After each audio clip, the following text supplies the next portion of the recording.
ज्योतिष का आप अपने जीवन में प्रयोग ना करो तो भी आपकी लाइफ में आने वाले समय में कुछ अच्छे चेंजेस जरूर आएंगे। जैसे आपने सुना होगा, दर्जी के पास आप गए कि एक फंक्शन है और वो फंक्शन की थीम ये है, उसके अकॉर्डिंग बताओ मुझे क्या पहनना चाहिए। ऐसे होता है कभी कि नहीं? ऐसे ही लोग हमारे पास आते हैं और पूछते हैं कि अकॉर्डिंग टू मी कुंडली, मैंने कहा आपको कि आप 100 गायों को चारा खिला करके आओ, बिकॉज आपकी कुंडली के 7th हाउस में राहु की पोजीशन बनी हुई है, या सूर्य आपके 2nd हाउस में बैठे हैं और आपकी कुंडली में पत्नी ऋण दोष बना है। तो इसके लिए मैंने क्या बोला, 100 गायों को चारा खिलाओ।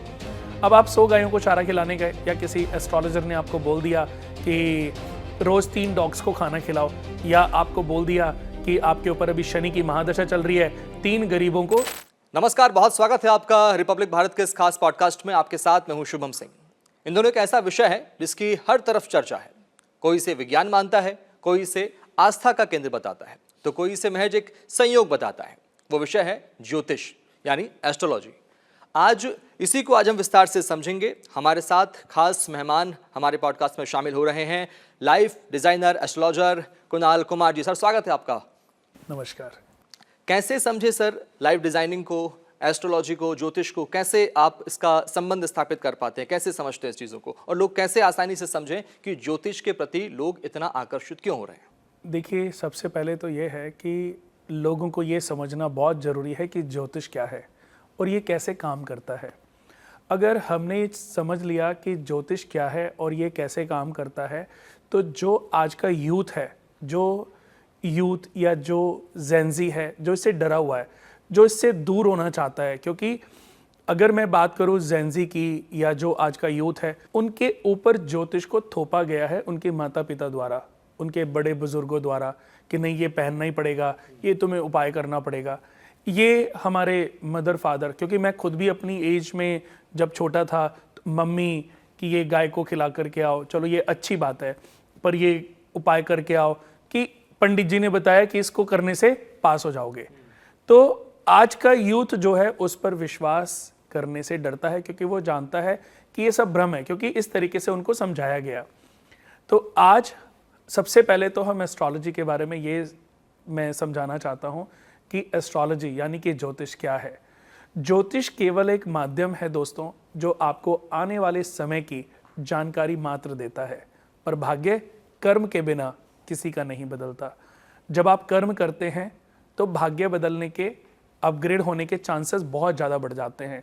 लेकिन अगर आप ये सोचो कि मैं उपाय करता रहूं और अपने आप मेरी किस्मत बदल जाएगी, तो ये बिल्कुल इम्पॉसिबल है। वहाँ पर ज्योतिष बिल्कुल जीरो है, कोई काम नहीं आएगा। कर्म करते रहोगे, भले ही ज्योतिष का आप अपने जीवन में प्रयोग ना करो, तो भी आपकी लाइफ में आने वाले समय में कुछ अच्छे चेंजेस जरूर आएंगे। जैसे आपने सुना होगा, किसी दर्जी के पास आप गए, आपने कहा कई बार कि एक फंक्शन है और वो फंक्शन की थीम ये है, उसके अकॉर्डिंग बताओ मुझे क्या पहनना चाहिए। ऐसे होता है कभी कि नहीं? होता है। ऐसे ही लोग हमारे पास आते हैं और पूछते हैं कि अकॉर्डिंग टू मी कुंडली, जो मेरी कुंडली के अकॉर्डिंग मुझे क्या प्रोफेशन चूज करना चाहिए। तो ये बात तो सच है कि ज्योतिष हमें बताता है कि आपकी ग्रह स्थिति के आधार पर, आपके दशमेश के आधार पर आपका बिजनेस क्या होना चाहिए, सप्तमेश के आधार पर आपको पत्नी कैसे मिलनी चाहिए, प्रॉपर्टियां में इन्वेस्टमेंट, शेयर में इन्वेस्टमेंट, या बैंक की इन्वेस्टमेंट, या एफडी की इन्वेस्टमेंट, आपको कौन सी इन्वेस्टमेंट सूट करेगी, ये आपकी कुंडली तो बताती है। इसीलिए मुझे लगता है कि हम व्यक्ति की जन्म कुंडली को देख करके उसकी लाइफ को डिजाइन करते हैं। इसीलिए मेरे नाम के आगे लाइफ डिजाइनर बहुत लोग कहते हैं कि you are very good life designer. Life तो मुझे अच्छा लगा, मैं प्रेरित हो गया किसी के बोलने पर, तो मैंने भी समझा कि एक्चुअली तो हम क्या कर रहे हैं कि व्यक्ति की ग्रह स्थिति के आधार पर उसकी लाइफ कैसी होनी चाहिए, उसकी लाइफ को डिजाइन कर रहे हैं। अच्छा, आप इस बात से सहमत हैं कि क्या वाकई ज्योतिष भाग्य बदलने में सहायक है, या कोई ऐसे उपाय जो भाग्य बदलने में सहायक होते हैं? देखिए, कर्म के बड़े पुत्र का नाम है भाग्य। अगर कर्म का जन्म हुआ, कर्म क्या है ये हमें सबसे पहले समझना पड़ेगा कि माता पिता की सेवा करना, कुछ लोग इसको कर्म समझ बैठे हैं कि मैं तो बहुत अच्छा कार्य करता हूँ, अपने माँ बाप की सेवा करता हूँ, अपने दादाजी का, अपनी बुआ जी का, अपनी बहन का, अपने भाई का ध्यान रखता हूँ। तो ये कर्म नहीं है, ये रिस्पॉन्सिबिलिटी है, आपका फर्ज है, आपके दायित्व हैं, जिसको आप कर्म समझ बैठे हो। मैंने कहा आपको कि आप 100 गायों को चारा खिला करके आओ, बिकॉज आपकी कुंडली के 7th हाउस में राहु की पोजीशन बनी हुई है, या सूर्य आपके 2nd हाउस में बैठे हैं और आपकी कुंडली में पत्नी ऋण दोष बना है। तो इसके लिए मैंने क्या बोला, 100 गायों को चारा खिलाओ। अब आप 100 गायों को चारा खिलाने गए, या किसी एस्ट्रोलॉजर ने आपको बोल दिया कि रोज 3 डॉग्स को खाना खिलाओ, या आपको बोल दिया कि आपके ऊपर अभी शनि की महादशा चल रही है, 3 गरीबों को रोज तले हुए पकौड़े, ये काफी ट्रेंडिंग है। हाँ, तले हुए पकौड़े दान करने लग जाओ। अब जब आप उसको दान कर रहे हैं, जब आप वो चीजें कर रहे हैं, तो आपको कहीं ना कहीं ये लग रहा है कि ये मैं अच्छा कर्म कर रहा हूं, बट ये भी अच्छा कर्म नहीं है, क्योंकि इस कर्म में तो आपका स्वार्थ जुड़ा हुआ है कि एक पंडित जी ने बोला ये करना आपके राहु को ठीक करेगा, यानी कि जब आप अपने राहु को ठीक कर रहे हैं तो ये कर्म कैसे हो गया। कर्म की परिभाषा 90%, 99% लोगों को पता ही नहीं है। किया गया हर पल कार्य, हर पल जो हम क्रिया कर रहे हैं, कार्य कर रहे हैं, बात कर रहे हैं, इनफैक्ट ये भी अपने आप में कर्मा है। बट ये अच्छा है कि बुरा है, ये मैटर करता है आपके आने वाले समय को चेंज यही चीजें करेंगी। मेरे लिए आप क्या सोचते हो, दुनिया के लिए क्या सोचते हो, अपने माता पिता के लिए क्या सोचते हो, अपने भाई बहनों के साथ आपका व्यवहार कैसा है, ये सब चीजें मैटर करती हैं। और जब ये सब चीजें अच्छी होती है ना, तो आपके घर में लाभ यानी कि भाग्य का जन्म होता है। कर्म करोगे तो फल जरूर मिलेगा, यानी कि कर्म के बड़े पुत्र का नाम है भाग्य। अब भाग्य कब पैदा होता है, आपकी शादी हुई, शादी किस एज में जाके हुई आपकी, या करेंगे 25 साल, 25 साल एक अप्रॉक्स मान लेते हैं। उसके बाद आप 1-2 साल के बाद आप बच्चा पैदा करते हैं, तो यानी कि आपके पैदा होने के 27-28 साल के बाद एक बच्चा पैदा हुआ। यही भाग्य, कर्म और भाग्य की परिभाषा है, रिश्ता भी है। हाँ, कि जब आप बीज बोएंगे तो समय आने पर उसकी जितनी केयर करेंगे, आपके माता पिता ने जितने अच्छे संस्कार दिए, जितनी अच्छी केयर दी, जितनी अच्छी परवरिश दी, जितनी अच्छी एजुकेशन आपको दिलाई, अच्छा सर्कल बनाया, उसी से तो आपकी नियति डिसाइड हो रही है। कहते हैं ना, कृष्ण भगवान ने क्या कहा था, कर्म करते रहो फल। कृष्ण भगवान ने कर्ण को कहा था कि मनुष्य के चुनाव ही उसका भविष्य निर्माण करते हैं। यानी कि आज जो आप चुनाव कर रहे हो वही आपका भविष्य निर्धारित करेंगे। अर्जुन ने कृष्ण भगवान को चुना, पूजनीय हो गए। कर्ण ने दुर्योधन को चुना, मृत्यु की प्राप्ति हो गई। तो आज हमारा चयन क्या है, हम जितनी केयर करते हैं, जितना अच्छा ध्यान रखते हैं अपने परिवार का, इसी से हमारे भाग्य को और ताकत मिलती है। और जब समय आता है तो हमारा भाग्य बहुत तेजी से ऊंचाइयों की तरफ। ज्योतिष के क्षेत्र में प्रतिस्पर्धा आप देख पा रहे हैं इन दोनों बहुत ज़्यादा है, लोग रुझान भी बहुत ज़्यादा है, लोगों का विश्वास भी बड़ा ज्योतिष के प्रति।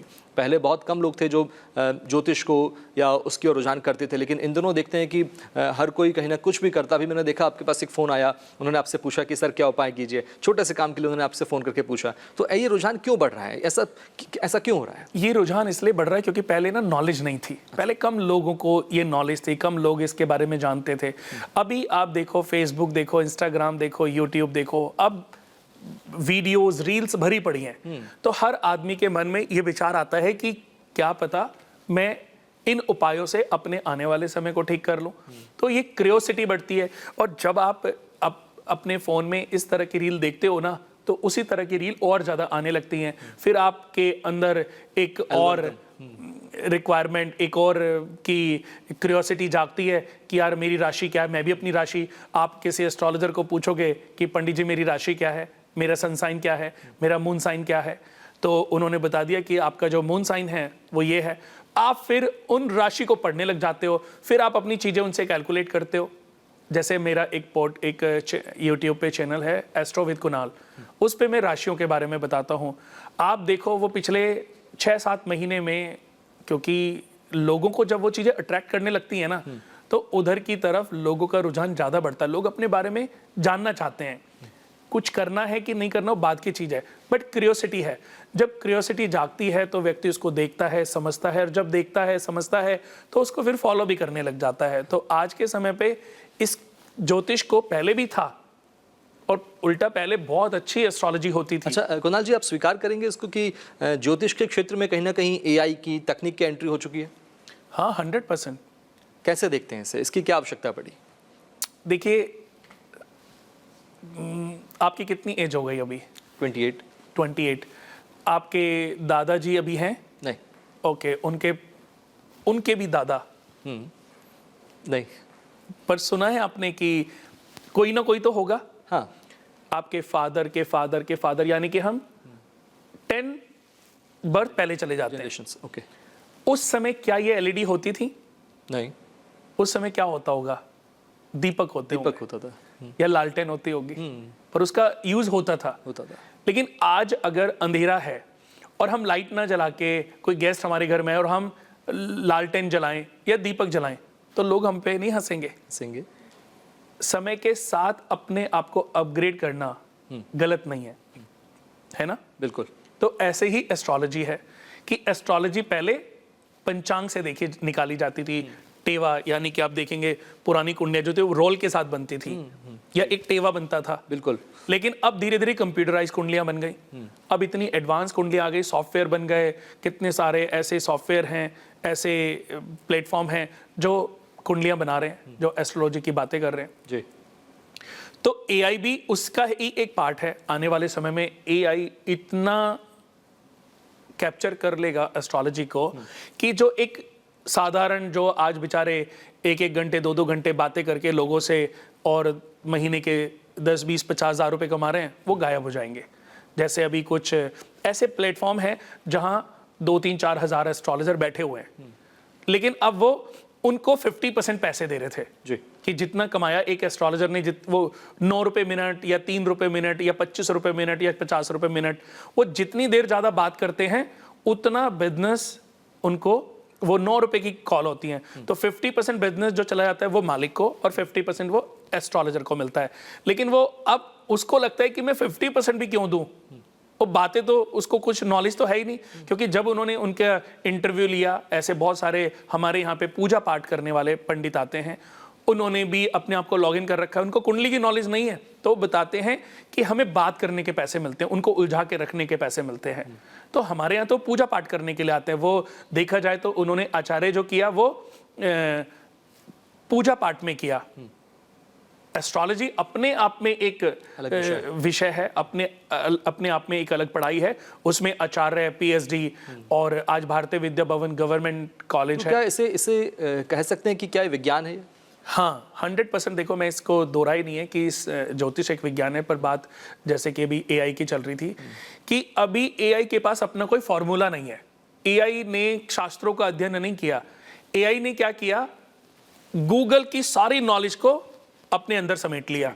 अब जैसे आज अगर मैं बोलूं कि ऋषि कपूर के फादर का नाम ये था, रणबीर कपूर के फादर का नाम है ऋषि कपूर, अब मैं रणबीर कपूर के फादर के 1000 नाम डाल दूं, किसी भी व्यक्ति के 1000 नाम डाल दूं, तो वो बोलेगा कि इस व्यक्ति के 100 फादर हैं। अब ये जिसको नॉलेज होगी उसको पता, इनमें से यार इसके फादर का नाम ये था, ये भी आया हुआ है। तो ऐसे ही एआई से फायदा अभी वही उठा पाएगा जिसको एस्ट्रोलॉजी का सही ज्ञान है। जिसको ज्ञान नहीं है उसके लिए ये मुसीबत का, मृत्यु का कारण भी बन सकता है। ज्योतिष के क्षेत्र में जो प्रतिस्पर्धा लगातार बढ़ती जा रही है, इसमें एक बड़ा शब्द आता है भरोसा। क्योंकि ज्योतिषी ने बताया, जैसा आपने बताया, किसी को गाइड किया कि आप ये कीजिए, तो उसके पीछे कहीं ना कहीं एक वजह होती है भरोसे की। वो भरोसा कैसे स्थापित करते हैं आप लोगों के बीच में? देखो, जैसे आपको बताऊं कि आज से 15 साल, 20 साल, 25 साल पहले हमें कुछ लोग तो ऐसे मिलते थे जिनके पास पैसे की कमी नहीं थी। कुछ लोग ऐसे भी मिलते थे जिनके पास फाइनेंशियली ट्रबल बहुत चल रहा था, उन्होंने अच्छी लाइफ देखी लेकिन फिर बीच में डाउनफॉल आया। तो ऐसे लोगों की जब कुंडली में देखता था तो मैं उनको बताता था कि आप ये कर लो, तो ये करना आपके लिए काफ़ी फ़ायदेमंद रहेगा। तो उनको लगता था कि कुणाल जी अभी तो मेरे पास पैसे नहीं है। तो आपको मैं बता दूं कि ऐसे बहुत लोगों की जिन पर मुझे विश्वास होता था, उनसे हम कोई चार्ज नहीं करते थे।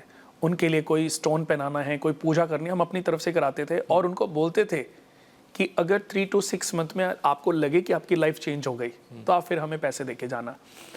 इसी से भरोसा उत्पन्न होता था। यानी कि ऐसे व्यक्ति की जब लाइफ चेंज होती थी ना, तो वो करीबन हज़ारों लोगों को हमारी मार्केटिंग करता था कि यार एक बार कुणाल जी को मिलकर के आओ।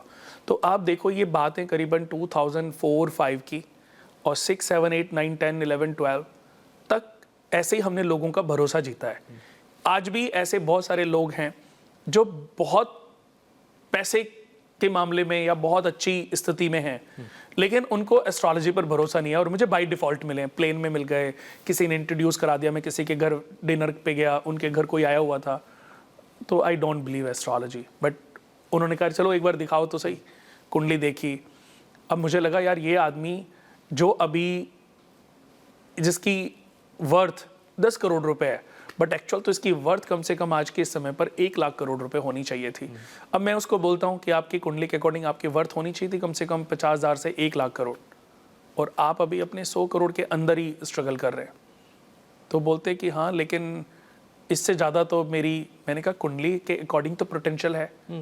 तो ऐसे लोगों के लिए अगर कुछ पूजा, कुछ स्टोन्स, रिकमेंडेशन या कोई सॉल्यूशन, बहुत लोग ऐसे हैं जिनका हम करा देते हैं, और आपको मैं बता नहीं सकता कि ऐसे लोगों से हमारी सोच से भी ज़्यादा हमें रिटर्न बैक मिलता है। इसी को कहते हैं लाइफ डिज़ाइन। इसी को कहते हैं लाइफ डिज़ाइन। इसको कैसे कनेक्ट करेंगे ज्योतिष से, वास्तु से? लोग कैसे समझें इसको आसानी से? कुणाल जी कैसे समझाएंगे इसे? देखो कुणाल जी तो इसको ऐसे समझाएंगे कि जब मैं आपकी कुंडली देखता हूँ, किसी की मेष लगन है, किसी की वृषभ लगन है, किसी की मिथुन लगन है, किसी की कर्क लगन है, 12 तरह के लगन होते हैं। हर लगन अपने आप में एक अलग नेचर है। हर व्यक्ति के ईष्ट देव अलग हैं, हर व्यक्ति का नक्षत्र अलग है, हर व्यक्ति की कुंडली में ग्रह स्थिति अलग है। तो उसकी ग्रह स्थिति के आधार पर आई नो वेरी वेल कि इसको क्या करना चाहिए, इसके लिए क्या प्रोफेशन होना चाहिए। सपोज आपकी मेष लगन कुंडली और आपकी कुंडली के 10वें घर में शनि और मंगल साथ में बैठे हैं। अब 2 पंच महापुरुष योग हैं, सबसे पहले भद्र, फिर हंस, फिर मालव्य, फिर शश महापुरुष योग आता है, फिर रोचक महापुरुष योग आता है। ये दोनों राजयोग आपकी कुंडली के 10th घर में बने हुए हैं। 10th घर जहाँ से स्टेटस देखा जाता है, ओहदा, कीर्ति, उद्योग, व्यापार, बड़ी पदवी, नौकरी, राज्य सत्ता, ऐश्वर्य, भोग, प्रतिष्ठा। तो मुझे ये कुंडली देखते ही समझ आ गया कि इसके लिए लोहे से रिलेटेड और जमीन से रिलेटेड कार्य है, इसको राजा बना सकते हैं। तो मैं उनको रिकमेंड करता हूँ कि आप इस लाइन के प्रोफेशन में जाओ। वो कहते हैं नहीं मेरी तो बहुत अच्छी जॉब चल रही है, मैं तो यूपीएससी हूँ, मैं तो आईएएस क्लियर किया हुआ है, मैं तो 4 साल हो गए जॉब को। मैंने कहा पूरे जीवन आप 100 करोड़ से ज़्यादा नहीं कमा सकते, लेकिन अगर आप बिल्डर लाइन में चले गए, आप कंस्ट्रक्शन लाइन में चले गए, या आप टेक्निकल लाइन में चले गए, तो आपकी तरक्की को कोई कंपटीशन नहीं दे सकता। आप कितने सारे करोड़ों लोग ऐसे होंगे जो आपके यहाँ काम कर रहे होंगे, जिन लोगों ने माना वो आज बुलंदियों पे, पता नहीं कितने सारे ऐसे हमारे क्लाइंट होंगे जिनको मैं मिला था तब उनकी 10, 20, 50 करोड़ वैल्यू होती थी, और आज वो हज़ारों करोड़ की उसमें पहुंच गए। तो इसी को लाइफ डिज़ाइन कहते हैं। इतना लंबा अनुभव आपका रहा है ज्योतिष के क्षेत्र में, उद्योगपति 30 साल से भी ज़्यादा हो गए। 30 साल से ज़्यादा उद्योगपति, राजनेताओं में इन दिनों हम देखते हैं बहुत ज़्यादा ज्योतिष के प्रति रुझान बढ़ा है। वो बहुत बार जाते हैं आचार्यों के पास में, उनसे गणना करवाते हैं, उनसे जानते हैं कि हम चुनाव जीतेंगे कि नहीं जीतेंगे, उद्योगपति को प्रॉफिट होगा कि नहीं होगा। ये सब कैसे हो रहा है इन दिनों, और इसकी गणना आप कैसे कर पाते हैं? इसके साथ साथ क्या सबको ज्योतिष के पास जाना चाहिए या समझना चाहिए ज्योतिष को अच्छे से, या ज्योतिष के अनुसार जो उपाय आप जैसे ज्योतिष बताते हैं, आचार्य बताते हैं, उनका पालन करना चाहिए? देखिए अगर किसी राजनेता का जाना है, मैं डिफरेंट प्रोफेशन की बात करता हूँ, लेकिन अगर किसी आपके क्लाइंट भी होंगे राजनेता? बहुत सारे, कम से कम 20-50 सांसद ऐसे होंगे, और कुछ तो कैबिनेट मिनिस्ट्री में भी हैं। कुछ ऐसी कुंडलियां हमने देखी हैं कि उनकी कुंडलियों के लिए सबसे पहले भारत की कुंडली, और फिर उस व्यक्ति के पर्सनल कुंडली, और फिर उसकी पर्सनल कुंडली, ये 3 कुंडलियों का कॉम्बिनेशन आपस में बड़ा मैटर करता है कि वो कहाँ से लड़ रहा है, वो इस समय कहाँ पे रह रहा है, वो अपने जीवन में कब अच्छी ग्रह स्थिति लेकर आ रहा है। तो ये तीनों चीज़ें बड़ी मैटर करती हैं, और ऐसे बहुत लोग हैं जिनको मैंने बोला कि यहाँ सीट से आपको चुनाव नहीं जीतोगे, और वाकई वो नहीं जीते, फिर दोबारा वो बड़ी बात बोल रहे हैं आप। तो है बड़ी बात है, बहुत बड़ी बात है। दोबारा मैंने उनको बोला कि आपको इस एरिया से लड़ना चाहिए, इस एरिया से लड़ने पर आपको बहुत बुलंदियां मिल सकती हैं। तो वह व्यक्ति जब वहां से लड़ा तो उसको पहली बार में जीत मिल गई। आपको मैं बता दूं कि कम से कम भी नहीं तो 50-100 ऐसे सांसद और विधायक होंगे जो हमारे क्लाइंट हैं, जिनको पैसे भी हम जीतने के बाद चार्ज करते हैं कि अगर आप चुनाव जीतोगे, टिकट मिलेगी, चुनाव जीतोगे तब आपसे फीस चार्ज करेंगे। अगर नई टिकट मिलेगी, नई चुनाव जीतोगे तो आपसे कोई फीस नहीं है। ये कॉन्फिडेंस देखो कितना बड़ा है। ये इसलिए नहीं कि कोई मैं जादूगर नहीं हूं, कोई मेरे को पर्चे निकालने नहीं आते, ना मेरा बिलीव है इन चीज़ों में। मैं आ रहा हूँ, उसी पर आ रहा हूँ मैं। हाँ। जो इन दिनों ये भी चल रहा है आजकल की तमाम बड़े पंडालों में, कथा पंडालों में शास्त्री, कई बाबा, कई लोग ऐसे मंच पे आसीन होते हैं और वो निकाल देते हैं पर्चा, बता देते हैं भविष्य, तो उसको कैसे देखते हैं आप? जब उनकी खुद की मृत्यु होगी ना, वो अपना पर्चा नहीं निकाल पाएंगे। कहते हैं कि ईश्वर जो है वो सिर्फ आज परीक्षा ले रहा है, आज सिर्फ आपको रास्ता दिखाने की कोशिश कर रहा है, लेकिन आपको वो रास्ता समझ नहीं आ रहा है। ईश्वर ने नॉलेज दी, ईश्वर ने ज्ञान दिया, ईश्वर ने फिर उसके बाद पैसा दिया, ये ईश्वर की परीक्षा, पर आप ईश्वर के पैटर्न को भी समझ नहीं रहे हो। रावण को कितनी बार समझाने की कोशिश की, रावण को बहुत बार, रावण को जब बंदी बनाया था कार्तवीर अर्जुन ने जी, तो शिव भगवान ने अपने एक भक्त परशुराम भगवान को भेजा था कार्तवीर अर्जुन से रावण को मुक्ति दिलाने के लिए। 2 वर्ष तक रावण बंदी रहा था कार्तवीर अर्जुन के पास। तब परशुराम भगवान गए और कार्तवीर अर्जुन से मुक्ति दिलाई रावण को। रावण अपनी लंका चले गए। कार्तवीर अर्जुन को जब पता चला कि परशुराम ने मेरे पास से, मेरी जेल से रावण को मुक्ति दिला दी, तब यही कार्तवीर अर्जुन थे जिन्होंने जमदग्नि ऋषि और रेणुका माता, जो कि परशुराम भगवान के माता पिता थे, उनका वध किया था। तब परशुराम भगवान ने उनके शरीर के, उनके सारे हाथों को काट करके उनका वध किया था। बाद में रावण का भी वध हुआ। तो ऐसे ही मेरी नज़र में, मैं एक बहुत प्यारा सा उदाहरण देता हूँ, अगर आपको भी समझ आएगा। एक बहुत बड़े साधक होते थे, मंत्र बेचते थे जी। और उनकी, अगर मैं बताऊं, आज से 10 साल पहले इतना बड़ा नाम था। मंत्र बेचते थे, बीज मंत्र बेचते थे, बड़े फेमस है, नाम लेना मुझे ठीक नहीं लगेगा।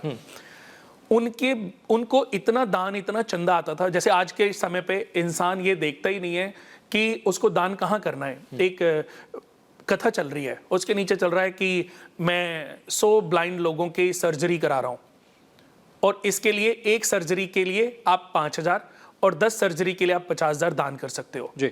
सिर्फ सर्जरी कितने लोगों की होती है? 100 लोगों की। और चंदा कितना आ जाता है? 1 लाख लोगों का आ जाता है। वो पैसा जाता कहाँ है? वो सब इकट्ठा होता रहता, धीरे धीरे इतने बड़े होते हैं। फिर जब इनके बच्चे होते हैं, तो उनके बच्चे जब बड़े होते हैं, फिर वो अय्याशी, जिसकी मैं बात कर रहा हूँ जी, वो जो मंत्र बेचते थे, उनके बेटे के पास कम से कम 50-100 गाड़ियां थी। विदेशों में कितनी जगह पर उनका अपना फार्म हाउस थे। लड़कियों को उठा के पैसे से खरीद के, पैसे दे करके, पेड आजकल चलता है ना, वो ले आए। बट वो पैसा किसका यूज हो रहा था? आम जनता का। तो जितना पाप का भागीदारी वो उस साधु का बेटा है ना, उतना ही पाप का भागीदारी वो मनुष्य भी है जिसने बिना सोचे समझे वो दान किया। क्योंकि आपने उस दान का एंड नहीं देखा। आप आंख बंद करके आपको लग रहा है कि आप पुण्य कमा रहे हो। मैं कहता हूं ये पुण्य है ही नहीं, ये बहुत बड़ा पाप है। क्योंकि अगर आपके पैसे का किसी भी एंड पर मिसयूज हो रहा है तो आप उसके अकेले भागीदार हो। जी, कुछ आखिरी और सवाल मैं आपसे कर लेता हूं। हमने राजनेताओं की बात कर ली, उद्योगपतियों की बात कर ली। एक सवाल, किस उम्र से ज्योतिष का पालन करना चाहिए? क्या बच्चों को भी ज्योतिष को फॉलो करना चाहिए, समझना चाहिए? देखिए, सबसे पहले तो मैं बता दूं कि ज्योतिष क्या है। ज्योतिष हमारे वेदों की आंखें हैं। वेद हैं, वेदों में ज्ञान है। वेद तर्क वितर्क जिसके अंदर हो, जिसके अंदर क्वेश्चन मार्क हो, जिसको बहुत ज़्यादा क्रियोसिटी हो जिसके अंदर, उसको वेदों का अध्ययन करना चाहिए। आपकी क्रियोसिटी को, आपके तर्क वितर्क को शांत कर देता है, यानी कि उनके लिए वेद बने हैं। जो व्यक्ति उलझनों में फंसा हुआ है, जिसके पास कि ऐसे होएगा तो फिर क्या हो जाएगा, पिताजी ने बोल दिया, शाम तक वो डिप्रेशन में, क्या बच्चों की परीक्षाओं में भी कारगर है? उस व्यक्ति को उपनिषदों का ज्ञान अर्जित करना चाहिए। और जो व्यक्ति कहानियों से सीखता है, उसको वेद और पुराण पढ़ने चाहिए। तो बात मैं यहाँ पर सिर्फ यही कहना चाहूँगा कि ज्योतिष जो हमारे लिए बना, वो इसलिए बना कि समय आने पर हम उससे आने वाले समय की जानकारी ले सकें, सावधान हो जाएं, और हम ये जान सकें कि क्या आने वाले समय में होने वाला है। और जो आने वाले समय में होने वाला है उसके लिए थोड़ा सा सतर्क, जैसे आप लंदन जाओगे या आप स्विट्जरलैंड जाओगे तो आपको पता है कि वहाँ का टेम्परेचर क्या है, तो उसी हिसाब से आप अपनी पैकिंग करके जाओगे। तो एस्ट्रोलॉजी जो है आने वाले समय हमारा कैसा है, हमारे ऊपर कौन सी दशाएं आने वाले समय के बारे में बताती है। हमारी पूरी पर्सनैलिटी हमारे बर्थ चार्ट से देखी जाती है। इस दुनिया में हम क्या करने आए ये देखा जाता है कि व्यक्ति किस योग में पैदा हुआ है, व्यक्ति का नेचर, उसका बिहेवियर, उसके संस्कार कितने वो अर्जित करेगा, ये नक्षत्रों से देखा जाता है। तो ज्योतिष पूरा अपने आप में एक पैटर्न है। भृगु ऋषि ने ज्योतिष क्यों लिखा कि मनुष्य के जीवन में बहुत सारी परेशानियां, उलझने होंगी, ज्योतिष के माध्यम से वो उनसे निकल पाएगा, वो हारेगा नहीं, वो टूटेगा नहीं।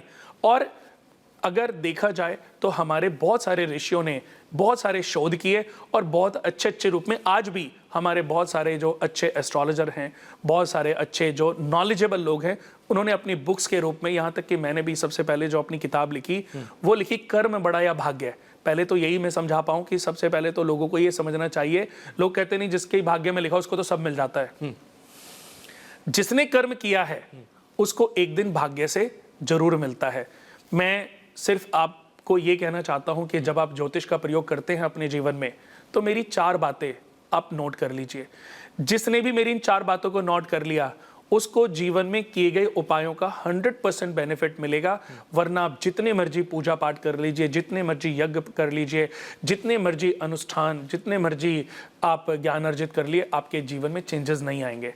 अगर आप ज्योतिषी के पास जाते हैं, कुछ भी उपाय करते हैं, तो हम भी लिख के देते हैं। हम पहले पेपर पे सबसे पहले बात लिखते हैं कि माता पिता की सेवा और बुजुर्गों का आदर सत्कार करते रहें। अपने गुरुजनों का, माता पिता की सेवा, गुरुजनों का, बड़े बुजुर्गों का आदर सत्कार कभी ना भूलें। उनसे विनम्रता से पेश आएं। गरीबों की दुआएं लेते रहें। जीव जंतुओं के प्रति आपके अंदर दया भावना होनी चाहिए। और जीवन में जितना हो सके, बुरा तो पता नहीं कितना होता है, हर पल आप चल रहे हैं, आपके नीचे, पाँव के नीचे कोई कीड़ा आ गया, आपकी गाड़ी के नीचे, गाड़ी से किसी की साइड, बुरा तो कभी भी कितना भी हो जाता है। लेकिन अच्छा करने का मौका जब भी जिस भी रूप में मिले उसको कर डालना चाहिए। उसके लिए किसी ज्योतिषी ये समय को फॉलो नहीं करना चाहिए कि हम ये देखेंगे तो, या ये मेरी कुंडली के हिसाब से ठीक है दान, तभी मैं करूं। जब अच्छा करने का मौका मिले समझ लीजिए वो ईश्वर की परीक्षा है। और अगर आप एक बार ईश्वर की परीक्षा में पास हो गए, आपको सच बताऊं तो जीवन में किसी एस्ट्रोलॉजर की आवश्यकता पड़ेगी ही नहीं। अगर मैं बात करूं, जैसे अभी आपने बोला था पढ़ाई के लिए, कि बहुत सारी माताएं बहनें अपने बच्चों की पढ़ाई के लिए परेशान रहती हैं। हर माता को चाहिए कि अपने बच्चों को पूरब की तरफ फेस करके खाना खिलाएं या नॉर्थ की तरफ फेस करके खाना खिलाएं। जो साउथ की तरफ बच्चे खाना खाते हैं फेस करके, या साउथ की तरफ फेस करके पढ़ाई करते हैं, वो खाना भी और पढ़ाई भी लंबे समय हमें काम नहीं आती। बच्चों का कंसंट्रेशन नहीं बन पाता, बच्चों के अंदर स्थिरता कम रहती है। तो ऐसे बच्चों को हमेशा ईस्ट फेस या नॉर्थ फेस, और बच्चों का जो स्टडी कक्ष है वो हमेशा नॉर्थ या नॉर्थ ईस्ट में होना चाहिए। कदापि जो पढ़ने वाले बच्चे हैं उनको साउथ वेस्ट में रूम देना ही नहीं चाहिए। और जब आप अपने बच्चों को, छोटे बच्चे हैं, पढ़ाने बिठा रहे हैं, उनके साथ जितना विनम्रता से पेश आएंगे, जितना उनके साथ प्यार से पेश आएंगे, उतना उनकी आने वाले समय में वो पढ़ाई काम आएगी। और एक और चीज़ मैं बता दूं कि अपने बच्चों को सुबह सुबह आदत डालें कि जब आप सुबह उठते हैं तो 21 बार गायत्री मंत्र का जाप करें, धरती माता को 3 बार चरण स्पर्श करके सीधा पाँव जमीन पर रखें। बहुत अच्छी बात आपने बताई, बहुत अच्छे से, बड़ी बेबाकी के साथ में सवालों का उत्तर भी दिया।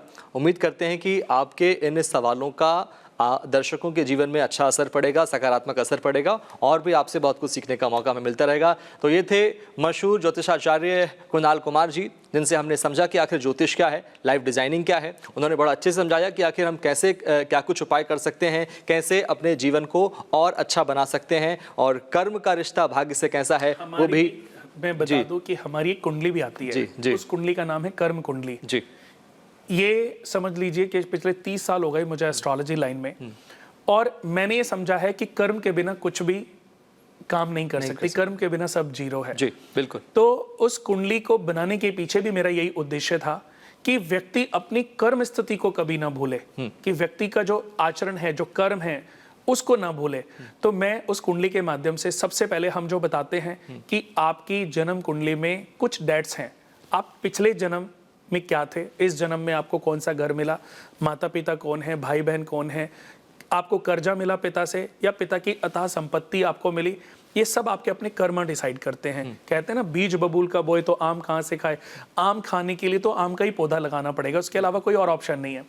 तो हम जन्म कुंडली के माध्यम से लोगों को सबसे पहले ये बताने की कोशिश करते हैं कि आपकी कुंडली में पूर्व जन्म के कौन कौन से डेट्स हैं, जो भी ऋण है, जो भी, चाहे पितृ ऋण दोष हो, चाहे अजन्मकृत ऋण दोष हो, जालिमाना, प्रकृति ऋण, ईश्वरीय ऋण, निर्दयी ऋण, पत्नी ऋण, बहन ऋण, किसी की लड़की या बहन की हत्या करना, हद से ज्यादा जुल्म करना, बहन का ख्याल ना रखना, या किसी लड़की को धोखा देना।